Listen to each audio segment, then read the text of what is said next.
এই যে নদীর পাড়ে আসলাম ঘুরতে, আসতে আসতে হঠাৎ করে দেখি যে রাস্তা আর নাই। এই হলো রাস্তা। ওই যে নদীর মাঝে দেখা যায়, ওই যে ওই হলো রাস্তার একটা অংশ, মাঝে আবার রাস্তা নাই। আর আমি এখন রাস্তার শেষ মাথায় দাঁড়িয়েছি। হঠাৎ করে এসে দেখি রাস্তা উদা হয়ে গেছে। মানে কিছু বছর আগে আসছিলাম, তখন এইখানে সুন্দর একটা রাস্তা ছিল।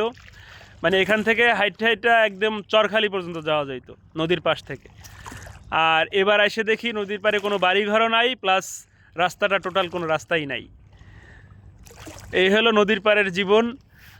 আর ওই পাশে যে জায়গাটা, নদীর ওই পারে যে জায়গাটা, ওই জায়গাটা আস্তে আস্তে ভরতেছে। মানে আমি দেখছিলাম যখন চর, এখন দেখি সেটা কলা বাগান হয়ে গেছে।